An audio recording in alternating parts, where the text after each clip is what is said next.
Hi guys, my name is Apostle Clark Aboud with the church in Utah. Today we're going to talk about whether or not God is unloving in the Old Testament. Now we're going to be talking about the subjects of genocide, killing of babies, death penalty, homosexuality, slavery, rape, and sexism. If you want to skip to the part that you care about, you can. We're going to have the time frames in this video on the side right there in the description box. Alright, so for our first issue of genocide in the Bible, people will point to Noah's flood and the Joshua conquest of the Canaanites and say, here the God of the Old Testament is genocidal. He just wants to kill people. He killed innocent babies in the flood and killed women and children in the war with the Canaanites. How could a loving God do this? Now the first thing you need to understand, if you haven't already watched our video on Noah's flood and the Canaanite war, is you need to go to Genesis 3:15, where it talks about the seed of the serpent and the seed of the woman. The seed of the woman is a literal seed. The seed of the serpent is a literal seed. When you get to Genesis 6, you see the sons of God, which are angels. You see that clearly throughout the rest of the Bible. These sons of God, these angels, come and have sexual relationships with human beings, and they create this offspring of half human, half angelic. And so when God sees the earth, he sees that the flesh has been corrupted. The flesh has been genetically modified by these angels. And so then God comes, preserves humanity through Noah, who is purely 100% human and did not have his genetics corrupted by these angels. And he floods the earth to kill these beings off. This is where the origin of the demons come from. The demons were not created by God. They are part of this hybrid creation that Satan did in an attempt to destroy the seed of the woman. So when you get to the Canaanite war, you have to understand in Sodom and Gomorrah, they were going after different flesh. They were going after angels. We see an example of this where the men of the city wanted to have sex with the angels visiting Lot. And so you have this mix again of human and angel in the Canaanite tribes with people like Goliath and these other demigod-like beings. And so God has the Israelites go and wipe out these beings from the face of the earth. And you see that God is not desiring to do any kind of genocide against any human beings.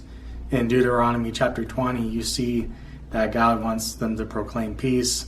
The women and children are spared because these are fully 100% human beings in this circumstance. To understand the whole genocides in the Old Testament, you have to understand the seed of the serpent, and you can't confuse the sons of God in Genesis 6 for being human beings, and that's surely not the case. It was not taught by the early Christians or the early Jews. The book of Enoch even talks about it.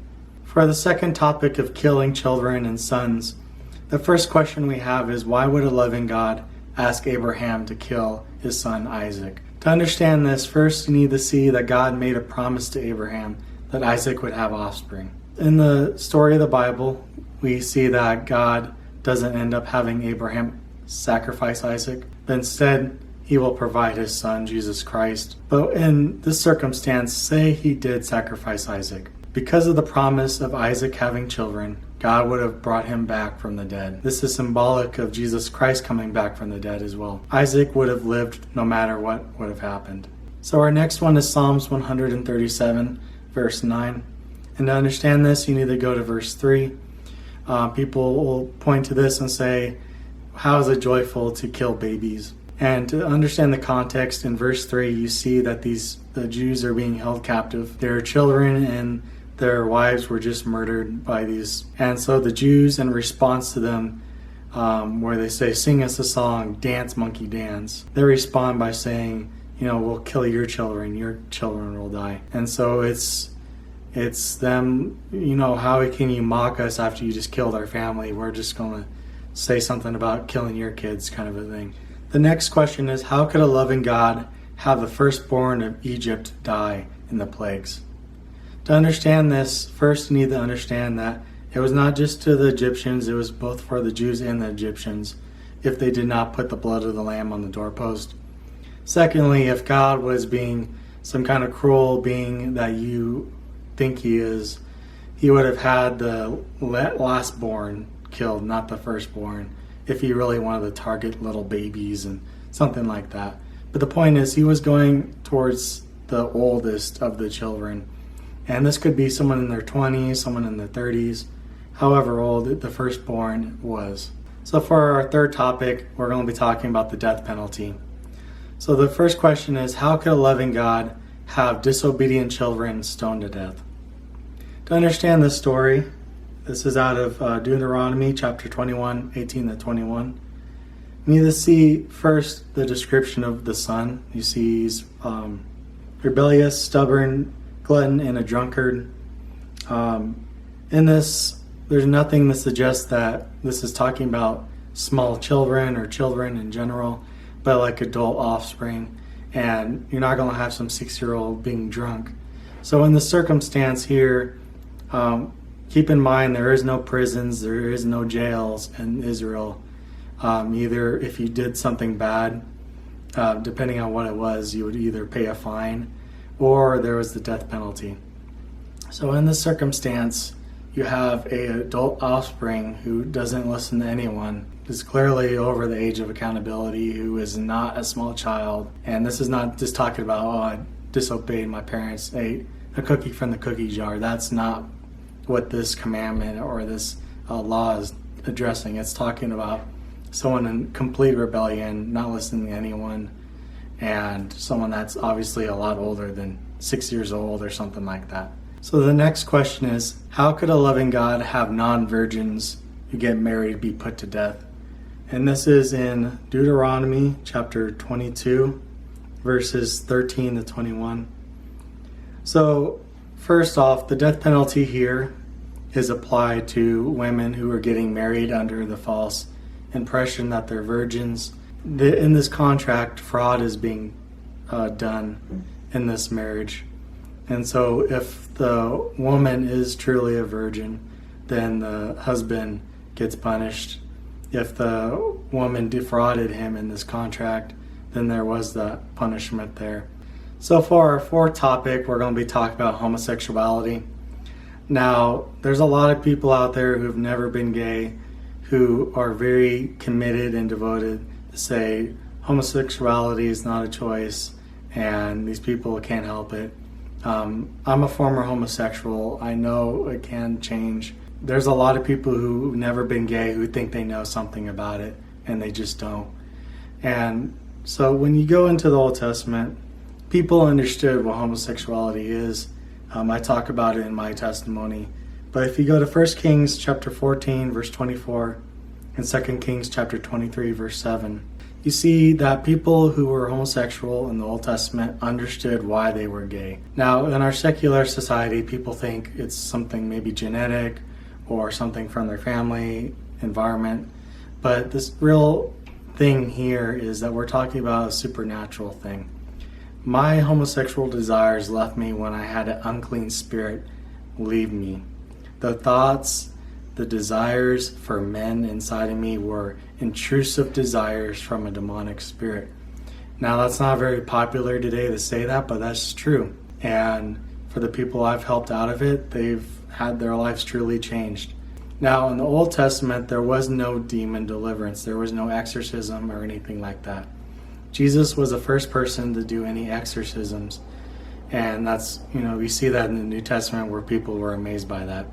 So when it comes to homosexuality, there was no way to reverse it. There was no way to cast the demon out because there was no exorcisms in the Old Testament. So under the Old Testament, people understood what they were getting themselves involved with by getting that spirit and then having those desires. There was no way to reverse it. There was no other option than the death penalty. But thankfully, under the New Testament, because of Jesus' power in his name, there is deliverance. 1 Corinthians chapter 6, verse 11, if I'm not mistaken, talks about, and some of you were this, we're referring back to a couple of verses before that about homosexuals and other things like that. Now for our fifth topic of slavery, it's important to understand that when the word is used as far as when the Jews are doing this practice, it's really speaking of indentured servitude.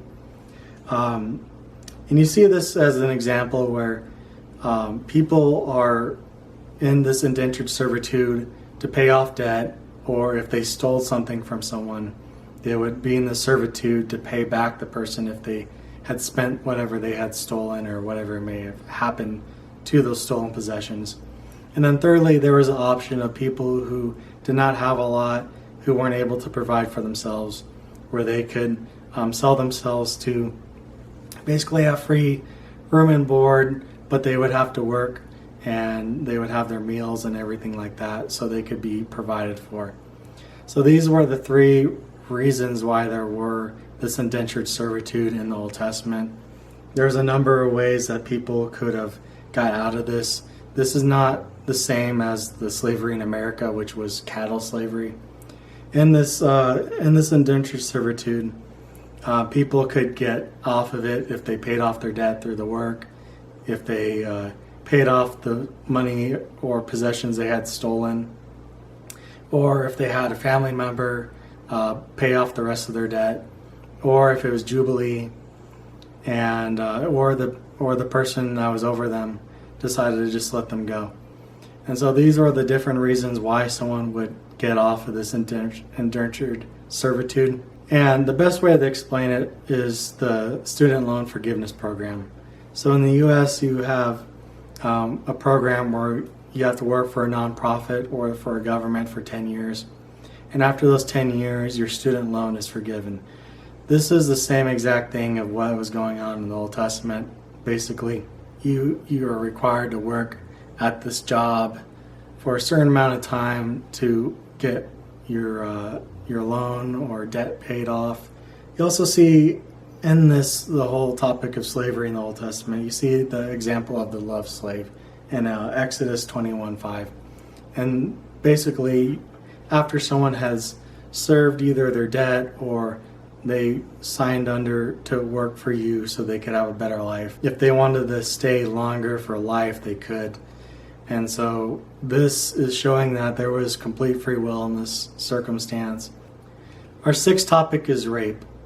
Now there is an accusation that in Deuteronomy chapter 22, verse 28 and 29, that a woman has to marry her rapist and he just has to pay a fine for raping her.